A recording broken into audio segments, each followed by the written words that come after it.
Kailangan nga ba ng panglimang import ng San Miguel para buhayin ang kanilang pagdedepensa sa corona?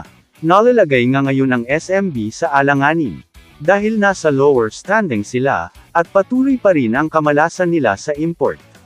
Narito ang mga record na panalo at talo ng kanilang naging apat na import. Una nilang import ay si Quincy Miller, na may isang panalo at 2 talo para sa San Miguel. Pagkatapos nga ng 2 talo na yon, ay pinalitan na siya. At ang pangalawa nga ay si Torren Jones, kung saan binigyan niya ng 2 panalo ang San Miguel Beermen. At walang talo ang SMB noong si Torren Jones ang kanilang import sa PBA.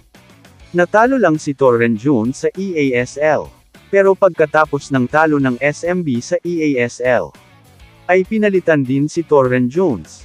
At dito na nga sila kumuha ng pang-3 import, na si Jabari Narces, kung saan naglaro ito ng 3 beses sa PBA bilang import ng SMB. At nakakuha siya ng 1 panalo, at 2 talo. At hindi rin kagandahan ang ipinakita nito sa EASL. At ganun din sa PBA. Kahit pa nabigyan niya ng 1 panalo ang SMB. Kaya siya ay napalitan din. Dito na nga pumasok ang pang-4 nilang import, na si Malik Pope, kung saan nakaka-2 laro na ito para sa team ng SMB. Pero wala pa siyang naibibigay na panalo para sa Beermen. At nang huling laban nga ng SMB, ay 4 na puntos lang ang kanyang naiambag sa koponan. Sa pagkatalo nila sa Northport Batang-Pierre, ang susunod na makakalaban nila ay ang Converge. Dito nga inaabangan ang tapatan nila Junmar Fajardo at Justin Baltazar, kung saan kinakailangan ng SMB ang panalo para masigurado nila ang pagpasok sa playoffs. Mabalik naman tayo sa imports. Kailangan nga ba nilang ibalik si Torren Jones, kung saan binigyan sila ng 2 panalo, at hindi sila natalo noong si Torren Jones ang kanilang imports? O kailangan ng humanap ng pang-5 import para sa koponan? Nagtataka nga ang ibang fans ng SMB noong pinalitan si Torren Jones, dahil siya ang maganda ang naging mga laro ng SMB.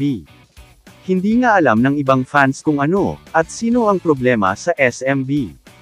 Dahil nagpapalit-palit na sila ng import. At ganun din sa mga coaches. Pero hindi pa rin makuha ng San Miguel ang tamang timpla para sa kanilang kampanya. Bukod pa rito, tumatanda na ang mga starters ng SMB.